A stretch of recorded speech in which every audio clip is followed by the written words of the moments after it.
ನಮಸ್ಕಾರ.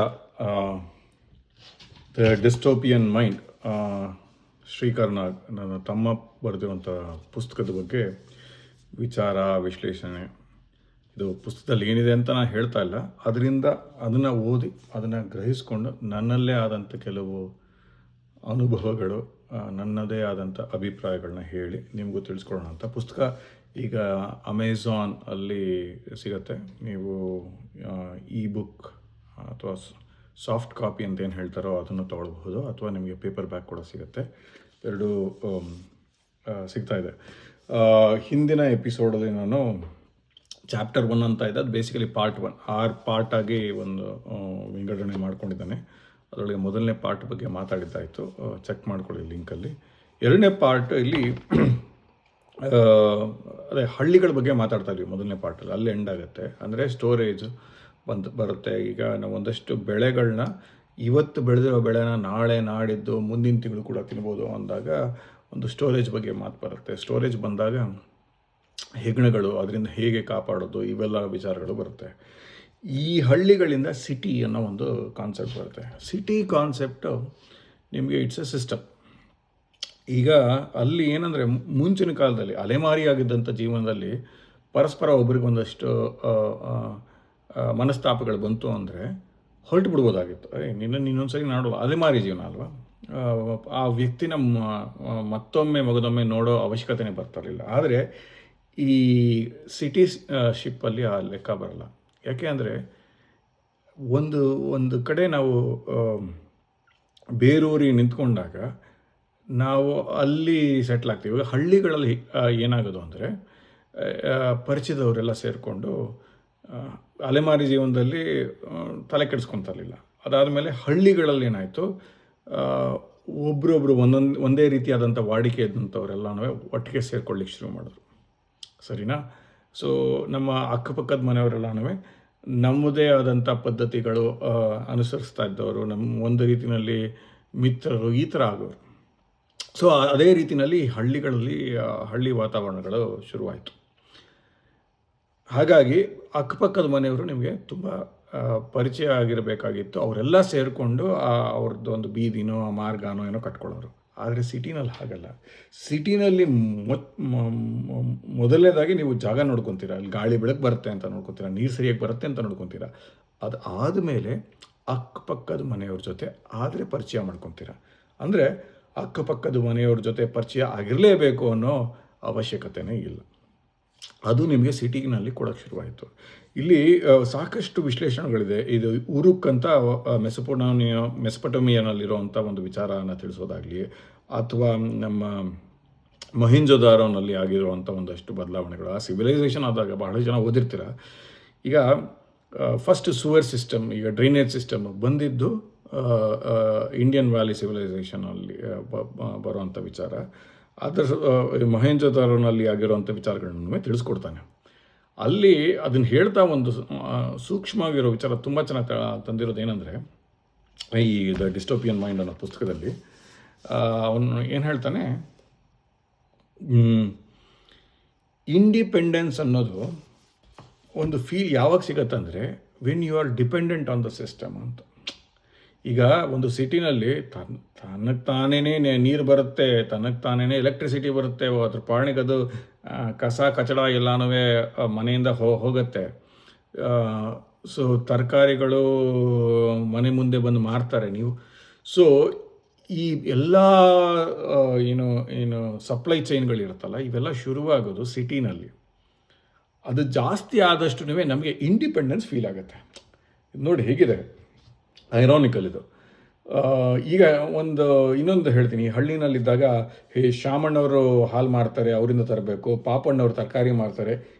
ಈ ರೀತಿ ಇರುವಂಥ ಪದ್ಧತಿಗಳಿಂದ ನಾವು ಹಾಲವನು ಬಂದ, ಪೇಪರ್ ಹಾಕ್ದವನು ಬಂದ, ಕಸ ತೊಗೊಂಡವನ್ನ. ಸೊ ಅವ್ರಿಗೆ ಹೆಸರಿಲ್ಲ. ಆಟೋನು, ಆಟೋ ಬರ್ತೀಯಾ, ಅಲ್ಲಿಗೆ ಹೋಗೋಣ. ಸೊ ಅವ್ರಿಗೆ ಹೆಸರುಗಳೇ ಇಲ್ಲ. ನಮಗೇನು ಬೇಕೋ ಆ ವಿಚಾರದಲ್ಲಿ ಅವ್ರನ್ನ ಕರಿತೀವಿ. ಸೊ ಅವ್ರಿಗೆ ಹೆಸರು, ದೇ ಆರ್ ಟ್ರಾನ್ಸ್ಪರೆಂಟ್. ಅದನ್ನು ನಾವು ಇಂಡಿಪೆಂಡೆನ್ಸ್ ಅಂತ ಕರೀಲಿಕ್ಕೆ ಶುರು ಮಾಡ್ತೀವಿ. ಸೊ ಈ ಥರ ಸಪ್ಲೈ ಚೈನ್ ಸಿಸ್ಟಮು ಅಂದರೆ ಏನು ಅಂದರೆ, ಇವತ್ತು ಅದಕ್ಕಿಂತ ಹೆಚ್ಚಾಗಿ ಹೇಳಬೇಕು ಅಂದರೆ ಇವತ್ತಿನ ದಿನ. ಸೊ ಈ ಥರ ಎಲ್ಲ ಆಗ್ತಾಯಿತ್ತು. ಅಮೆಝಾನ್ ಬಂತು, ಅಥವಾ ಇನ್ನೊಂದು ಯಾವುದೋ ಶಾಪಿಂಗ್ ಯಾವುದಾದ್ರೂ ಇರ್ಬೋದು. ಇಲ್ಲಿ ನಾವು ಒಂದು ಶರ್ಟನ್ನು, ಒಂದು ಕಾಟನ್ ಶರ್ಟ್, ಆ ಹತ್ತಿಯಲ್ಲಿಂದ ಮಾಡಿದ್ರು, ಅವನು ಯಾರು ಹೊಲಿದವನು ಅವೆಲ್ಲ ಲೆಕ್ಕವೇ ಬರಲ್ಲ. ನನ್ನ ಸೈಜಿಗೆ ಶರ್ಟ್ ಬಂತ, ಯಾರ್ಯಾರು ಏನೇನು ಮಾಡಿದರು, ಎಲ್ಲೆಲ್ಲಿಂದ ತಂದಿದ್ರು, ಇವೆಲ್ಲ ಲೆಕ್ಕವೇ ಬರಲ್ಲ. ನನಗೇನು ಬೇಕೋ ಆ ಪ್ರಾಡಕ್ಟ್ ಬೇಕು, ಆ ಪ್ರಾಡಕ್ಟ್ ಬಂತ, ಆ ಶರ್ಟ್ ಮಾಡಿದವನು ಶರ್ಟ್ ಕೊಟ್ಟನ ಅಷ್ಟೆ.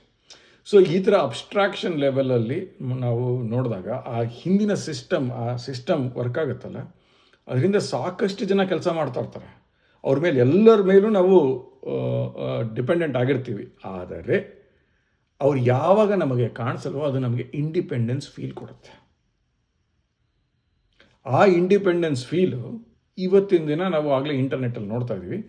ಇದು ನೆಕ್ಸ್ಟ್ ಲೆವೆಲಲ್ಲಿ ವಾದ ಏನು ಮಂಡಿಸ್ತಾರೆ ಅಂದರೆ, ಇದನ್ನು ಇಂಡಿಪೆಂಡೆನ್ಸ್ ಅಂತ ಆದಮೇಲೆ AI ಇನ್ನೊಂದಷ್ಟು ನೆಕ್ಸ್ಟ್ ಲೆವೆಲ್ಗೆ ಹೋಗುತ್ತೆ, ಆಟೋಮ್ಯಾಟಿಕಾಗಿ ಕೆಲವು ಕೆಲಸಗಳನ್ನ ನಮಗೆ ಮಾಡಿಕೊಡುತ್ತೆ. ಸೊ ಹಾಗಾಗಿ AI ಅದು ಇಟ್ಸ್ ಎ ನ್ಯಾಚುರಲ್ ವೇ ಅಥವಾ ನ್ಯಾಚುರಲ್ ನೆಕ್ಸ್ಟ್ ಸ್ಟೆಪ್ ಅಂತ ಹೇಳೋ ಒಂದು ಚಾಪ್ಟರ್ ಇಲ್ಲಿ.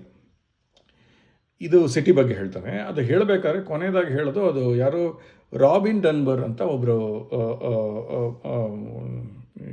ಚಿಂತನಾ ವ್ಯಕ್ತಿ ಇರ್ತಾರೆ. ಆತ ಏನು ಹೇಳ್ತಾನೆ ಅಂದರೆ, ಸುಮಾರು ಒಬ್ಬ ಮನುಷ್ಯನಿಗೆ ಸರ್ವೇಸಾಮಾನ್ಯವಾಗಿ 150 ಹೆಚ್ಚಿಗೆ ಸಂಬಂಧಗಳನ್ನ ಇಟ್ಕೊಳ್ಳೋಕ್ಕಾಗಲ್ಲ, ರಿಲೇಷನ್ಶಿಪ್ಗಳನ್ನ ಮೇಂಟೈನ್ ಮಾಡೋಕ್ಕಾಗಲ್ಲ. ಇವು 150 ಅಂತಂದರೆ ಇವತ್ತಿನ ದಿನ ನಮಗೆ ಸಾವಿರಾರು ಜನ ಗೊತ್ತು. ಎಷ್ಟೋ ಈ ಲಿಂಕ್ಡ್ಇನ್ ಫಾಲೋವರ್ಸ್ ಇರಬಹುದು, ಲಿಂಕ್ಡ್ಇನ್ನಲ್ಲಿ ಕನೆಕ್ಷನ್ ಇರಬಹುದು, ಫೇಸ್ಬುಕ್ಕಲ್ಲಿ ಫ್ರೆಂಡ್ಸ್ಗಳಿರಬಹುದು, ಇನ್ಸ್ಟಾಗ್ರಾಮಲ್ಲಿರೋ ಫಾಲೋವರ್ಸ್ ಇರಬಹುದು, ಅಥವಾ ವಾಟ್ಸ್ಯಾಪು ತಲತಾದಂಥದ್ದನ್ನು ಮ್ಯಾನೇಜ್ ಮಾಡೋಕ್ಕಾಗದೇ ಇರೋದನ್ನೇ ಈಗ ಸಾಕಷ್ಟು ವಾಟ್ಸ್ಯಾಪ್ ಗ್ರೂಪ್ಗಳಲ್ಲಿ ಇವೆಲ್ಲ ಮಾಡ್ತಾರೆ. ಎಷ್ಟೊಂದು ಜನ ಈ ಅಡ್ಮಿನ್ಗಳಾಗಿರ್ತಾರೆ, ಗ್ರೂಪ್ಗಳಾಗಿರ್ತಾರೆ. ಆದರೆ ಪ್ರತಿಯೊಂದು ಗ್ರೂಪ್ಗೂ ಅದರದೇ ಆದಂಥ ವಿಚಾರಗಳಿರ್ತವೆ. ಈಗ ನೀವು ಗಮನಿಸಿರ್ಬೋದು, ನೀವು ಅಥವಾ ನಿಮ್ಮ ವೈಫ್ ಆಗಿರ್ಬೋದು, ನಿಮ್ಮ ಪೇರೆಂಟ್ಸ್ ಆಗಿರ್ಬೋದು, ನೀವುಗಳೇ ಒಂದು 10 ಗ್ರೂಪ್ಗಳಲ್ಲಿ ಇರ್ತೀರ. ಯಾಕೆಂದರೆ ಪ್ರತಿಯೊಂದು ಗ್ರೂಪಿನಲ್ಲಿಯೂ ಗುಂಪಿನಲ್ಲೂ ಇರೋಂಥ ವಿಚಾರ ಬೇರೆ ಆಗಿರುತ್ತೆ. ಒಂದು ಯಾವುದೋ ಒಂದು ಪುಸ್ತಕಗಳ ಬಗ್ಗೆ ವಿಚಾರ, ಇನ್ನೊಂದು ಸಿನಿಮಾಗಳ ಬಗ್ಗೆ ವಿಚಾರ, ಇನ್ನೊಂದು ಕೆಲವು ಮನೆಯಲ್ಲಿ ನಡೆಯುವಂಥ ವಿಚಾರಗಳು, ಟೂರ್ಗೆ ಹೋಗುವಂಥ ವಿಚಾರಗಳಿಗೆ ವಾಟ್ಸಪ್ ಗ್ರೂಪ್ ಆಗಿರುತ್ತೆ, ಫ್ರೆಂಡ್ ಸರ್ಕಲ್. ಈ ಥರ ಒಂದಷ್ಟು ಗುಂಪುಗಳು ಮಾಡ್ಕೊಂಡಾಗ ಏನಾಗುತ್ತೆ, ಆ ಗುಂಪುಗಳಿಗೆ ಈಗ ಅದರದ್ದೇ ಆದಂಥ ಒಂದು ರೂಲ್ಸ್ ಆ್ಯಂಡ್ ರೆಗ್ಯುಲೇಷನ್ಸ್ ಬರೋಕ್ಕೆ ಶುರು ಆಗುತ್ತೆ. ಸೊ ಅಲ್ಲಿಗೆ ನೆಕ್ಸ್ಟ್ ಚಾಪ್ಟರ್ ಹೋಗೋದು ರೈಟಿಂಗ್ ಬಗ್ಗೆ, ಅಂದರೆ ಶಾಸನ. ಈಗ ನಾನು ಹೇಳುವಂಥ ನನ್ನ ಆಚಾರಗಳು, ವಿಚಾರಗಳು ಇವೆಲ್ಲವೂ ಒಬ್ಬ ಮನುಷ್ಯ ಸತ್ತು ಹೋದ ಮೇಲೆ ಅದು ಒಂಥರ ಕುಗ್ಗತ್ತೆ. ಒಂದು ರೀತಿಯಲ್ಲಿ ಅವ್ರ ಮಗನಿಗಾಗಿರ್ಬೋದು, ಶಿಷ್ಯಂದ್ರಿಗಾಗಿರ್ಬೋದು ಹೇಳ್ಕೊಟ್ಟಿರ್ತಾರೆ ವಿನಃ ಅದರ ಇಂಟರ್ಪ್ರಿಟೇಷನು ನಿಧಾನವಾಗಿ ಬದಲಾಗ್ತಾ ಹೋಗುತ್ತೆ. ಹಾಗಾಗಿಯೇ ರೈಟಿಂಗ್ ಇಲ್ಲದಿದ್ದಾಗ ಇಲಿ ಹೋಯಿತು ಅನ್ನೋದು ಹುಲಿ ಹೋಯಿತು ಅನ್ನೋ ಒಂದು ವಿಚಾರ, ಅದನ್ನು ಹೇಳೋ ಇದನ್ನೇ when you do not right, ಅದರ ಇಂಟರ್ಪ್ರಿಟೇಷನ್ಗಳು ಬದಲಾಗ್ತಾ ಹೋಗುತ್ತೆ ಅನ್ನೋದು. ಆದರೆ ಬರೆಯೋಕ್ಕೆ ಶುರು ಮಾಡಿದಾಗ ನಿಮಗೆ ಒಂದು ಶಾಸನ, ಅದರದ್ದೊಂದು ಸಿದ್ಧಾಂತ, ಇದು ಜಾತಿಗಾಗಿರಬಹುದು ಅಥವಾ ವ್ಯವಹಾರಕ್ಕಾಗಿರ್ಬೋದು ಅಥವಾ ನ್ಯಾಯಾಂಗಕ್ಕಾಗಿರ್ಬೋದು, ಈ ಥರ ಶಾಸನಗಳನ್ನ ಮಾಡ್ತಾ ಹೋಗಬೇಕು. ಸೊ ಅವಾಗೇನಾಗತ್ತೆ, ಪ್ರತಿಯೊಬ್ಬರೂ ಇವತ್ತು ಅಷ್ಟೇ ನೋಡಿ, ನ್ಯಾಯಾಂಗದಲ್ಲಿ ಇಂಥ ಇಸ್ವಿನಲ್ಲಿ ಇಂಥ ಊರಿನಲ್ಲಿ ಇದೇ ಥರ ಒಂದು ಪರಿಸ್ಥಿತಿ ಆದಾಗ ಈ ಥರ ಒಂದು ನ್ಯಾಯ ಒದಗಿಸಿದ್ರು ಅಥವಾ ಈ ಥರ ಒಂದು ಶಿಕ್ಷೆ ಕೊಟ್ಟಿದ್ರು ಅನ್ನೋ. ಸೊ ಪದೇ ಪದೇ ಅದನ್ನು ಹೇಳೋ ವಿಚಾರ ಬರೋದಿಲ್ಲ.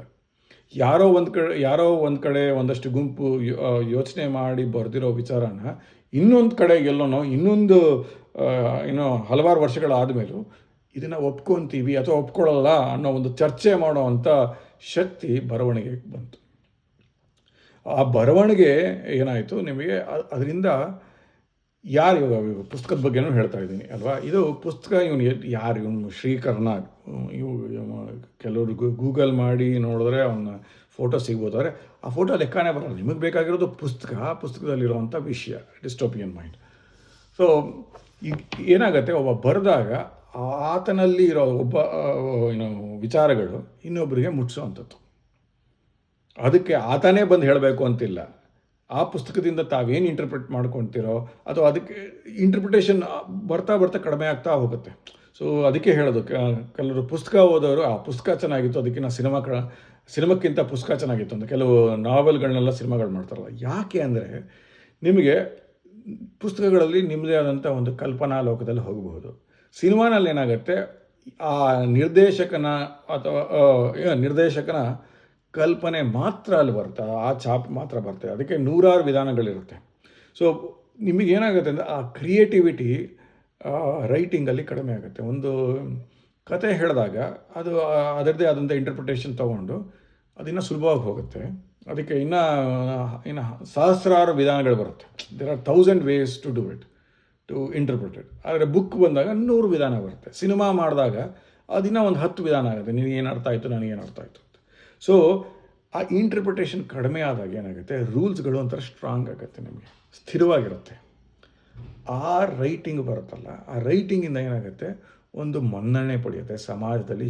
ಯಾವ ರೀತಿ ಬೆಳವಣಿಗೆ ಮಾಡಬೇಕು ಅಂದರೆ ಒಂದು ನಂಬಿಕೆ ಅನ್ನೋದು ಶುರುವಾಗುತ್ತೆ. ಆ ನಂಬಿಕೆ ಎಲ್ಲಿ ಮುಖ್ಯ ಅಂದರೆ ದುಡ್ಡು ಒಂದು ನಂಬಿಕೆ ಮಾತ್ರ. ಇವತ್ತಿನ ದಿನ ಇವಾಗ ಯಾವುದೋ ಒಂದು ಏಲಿಯನ್ ಬರುತ್ತೆ ಅಂತ ಅಂದ್ಕೊಳ್ಳಿ, ಅದರ ಪುಸ್ತಕದಲ್ಲೂ ಅದನ್ನೇ ಚೆನ್ನಾಗಿ ಹೇಳ್ತಾರೆ. ಏಲಿಯನ್ ಬಂದರೆ ನಾವು ಅವರಿಗೆ ಸುಮ್ಮನೆ ಈ ಥರ ಒಂದು ಹಾಳೆನಲ್ಲಿ ನಾವು ಈ ಥರ ಒಂದು ಹೇಳ್ತೀವಿ, ಇದ್ರ ತಕ್ಕಂಗೆ ಒಂದಷ್ಟು ತರಕಾರಿ ಆಗಿರ್ಬೋದು, ಅಕ್ಕಿ ಬೇಳೆ ಆಗಿರ್ಬೋದು, ಇವೆಲ್ಲ ಕೊಡ್ತೀವಿ ಅಂದರೆ ಏನಪ್ಪ ಈ ಥರ ಮಾಡ್ಕೊತಾರೆ ಅಂತ ಅನ್ಸುತ್ತೆ. ಅಂದರೆ ಆ ದುಡ್ಡು ಅನ್ನೋದು ಅದು ನಂಬಿಕೆ, ಇದು ಟ್ರಸ್ಟ್ ಸಿಸ್ಟಮ್.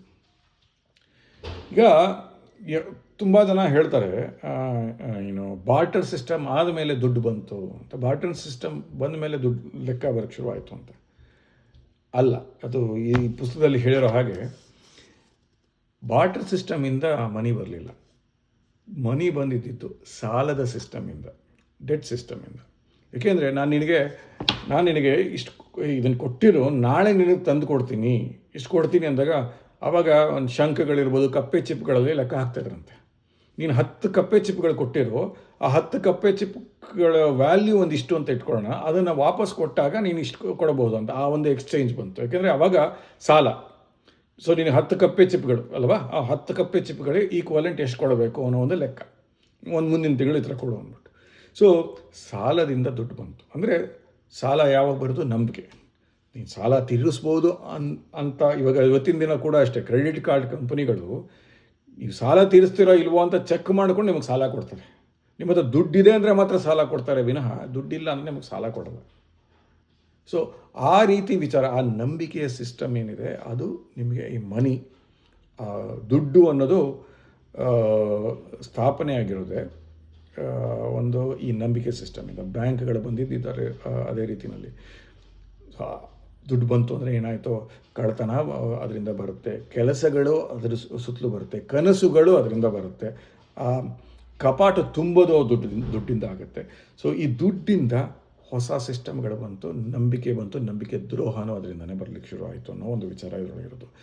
ಇದರೊಳಗೆ ಬ್ಲಾಕ್ ಚೈನ್ ಬಗ್ಗೆ ಒಂಚೂರು ವಿಶ್ಲೇಷಣೆ ಕೊಟ್ಟಿದ್ದೇನೆ. ನಾನು ಇನ್ನೂ ಸಾಕಷ್ಟು ಕೊಟ್ಟಿದ್ದರೆ ಚೆನ್ನಾಗಿರುತ್ತೆ. ಯಾಕೆಂದರೆ ನನ್ನ ವೈಯಕ್ತಿಕವಾಗಿ block chain is anti evolution ಅಂತ ಅನಿಸುತ್ತೆ. ಯಾಕೆಂದರೆ ನೀವು ಇಲ್ಲಿಂದ ನೋಡ್ಕೊಂಡು ಹೋದರೆ, ಈಗ ಸಿಟಿ ಆಗಿರಬಹುದು ಅಥವಾ ನಾವು ನೆಕ್ಸ್ಟ್ ಬರವಣಿಗೆ ಬಗ್ಗೆ ಮಾತಾಡೋದು, ದುಡ್ಡು ಬಗ್ಗೆ ಮಾತಾಡೋದು, ಇವೆಲ್ಲವೂ ಟ್ರಸ್ಟ್ ಬೇಸ್ಡ್ ಸಿಸ್ಟಮ್.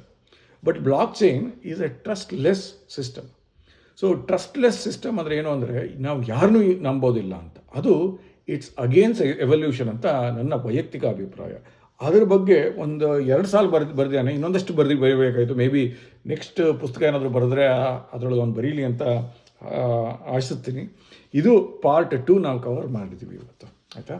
ಪಾರ್ಟ್ 2 ಆದಮೇಲೆ ಪಾರ್ಟ್ 3ಗೆ ಹೋಗೋಣ, ಅದರೊಳಗೆ ಏನಿರುತ್ತೆ ಅಂತ. ಅಲ್ಲಿವರೆಗೂ ನಮಸ್ಕಾರ. ಮತ್ತೊಮ್ಮೆ ದ ಡಿಸ್ಟೋಪಿಯನ್ ಮೈಂಡ್, ಶ್ರೀಕರ್ ನಾಗ್ ಬರೆದಿರೋಂಥ ಪುಸ್ತಕ ಅಮೆಝಾನಲ್ಲಿದೆ. ಹಾಗೆ US ಅಲ್ಲಿರುವಂಥ ಲೈಬ್ರರಿಗಳಲ್ಲಿ ನೀವು ಕೇಳಿದ್ರೆ ಇದನ್ನು ನಿಮಗೆ ಡೆಫಿನೆಟ್ಲಾಗಿ ತರಿಸ್ಕೊಡ್ತಾರೆ. ದಯವಿಟ್ಟು ಓದಿ, ನಿಮ್ಮ ವಿಚಾರ ವಿಮರ್ಶೆಗಳನ್ನ ತಿಳಿಸಿ. ಅದನ್ನು ಹೇಳ್ತಾ ನಮಸ್ಕಾರ.